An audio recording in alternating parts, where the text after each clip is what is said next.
The second book of the Chronicles, chapter 12. Reading from the King James Version of the Bible. And it came to pass, when Rehoboam had established the kingdom, and had strengthened himself, he forsook the law of the Lord, and all Israel with him.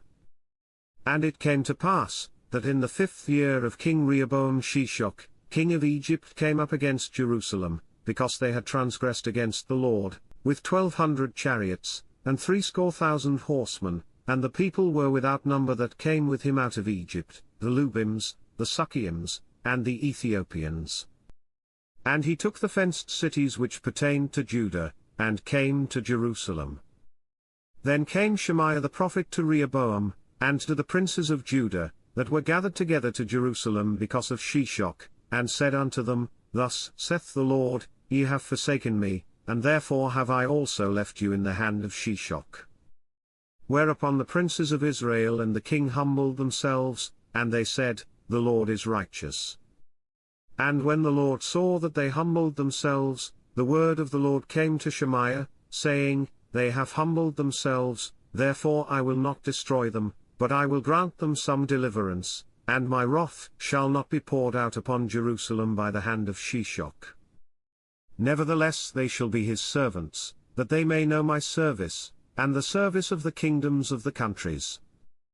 So Shishak, king of Egypt, came up against Jerusalem, and took away the treasures of the house of the Lord, and the treasures of the king's house, he took all. He carried away also the shields of gold which Solomon had made. Instead of which King Rehoboam made shields of brass, and committed them to the hands of the chief of the guard, that kept the entrance of the king's house. And when the king entered into the house of the Lord, the guard came and fetched them, and brought them again into the guard chamber.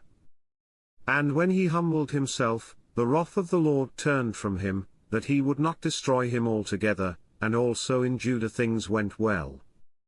So King Rehoboam strengthened himself in Jerusalem, and reigned, for Rehoboam was 41 years old when he began to reign, and he reigned 17 years in Jerusalem, the city which the Lord had chosen out of all the tribes of Israel, to put his name there. And his mother's name was Naamah an Ammonitess. And he did evil, because he prepared not his heart to seek the Lord. Now the acts of Rehoboam, first and last, are they not written in the book of Shemaiah the prophet, and of Iddo the seer concerning genealogies? And there were wars between Rehoboam and Jeroboam continually. And Rehoboam slept with his fathers, and was buried in the city of David, and Aviah his son reigned in his stead. This concludes the second book of the Chronicles, chapter 12.